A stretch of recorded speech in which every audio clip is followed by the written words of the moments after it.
Bonjour à tous et bienvenue sur Afrique Sport pour la matinale du dimanche 5 septembre 2021 que nous débutons au Cameroun. Samuel Eto'o a donc mis fin au suspense.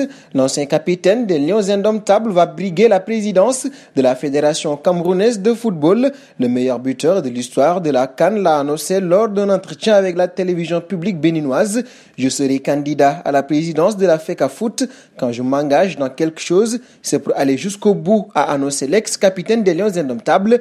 Dans des propos relayés par l'APS, nous filons en Algérie. Youssef Belaïli continue d'enchaîner les prestations XXL avec l'Algérie. Depuis son retour en sélection, l'ailier ne fait que briller. En 24 matchs avec les Fennecs, le joueur de 29 ans est impliqué sur 20 buts. Encore plus affolant, le droitier a délivré 9 passes décisives et obtenu un penalty lors des 5 derniers matchs. C'est impressionnant.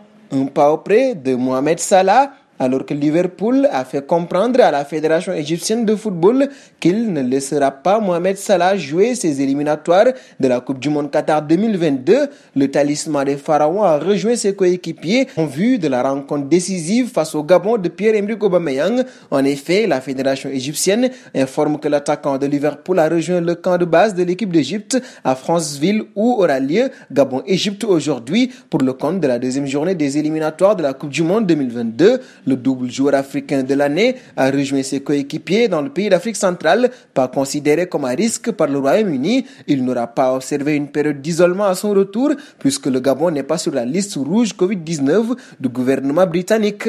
Et nous passons à Messi, alors qu'il a été victime d'un violent tacle cette semaine contre le Venezuela. Lionel Messi serait fort heureusement en pleine forme. C'est seulement un coup reçu lors d'un match.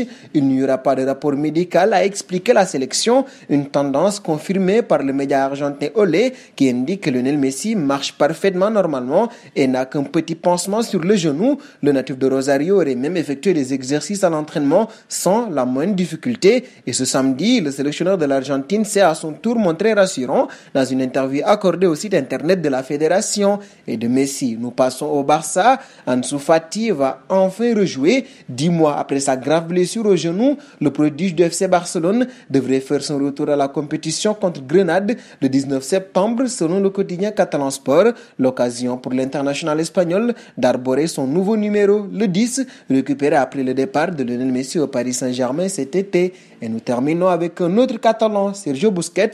Ce dernier a prévenu que les joueurs de football auront du mal à faire face au nombre de matchs qu'ils seront obligés de disputer à l'avenir avec les nouvelles configurations envisagées par les plus hautes instances du sport. On accorde de moins en moins d'attention aux joueurs. Il y aura un moment où le joueur explosera. Je pense que c'est très difficile. Vous devez vous asseoir et l'évaluer. Il faut le voir de plusieurs points de vue, pas seulement en vouloir toujours plus, a ainsi averti le milieu de terrain du FC Barcelone. Et nous arrivons au terme de cette matinale du dimanche que nous bouclons donc avec la question du jour. Êtes-vous d'accord avec ces propos de Sergio Busquets? Vos réponses seront attendues en commentaire. En attendant, n'hésitez pas à vous abonner sur Afrique Sport, c'est pour ne rien manquer des informations autour du football.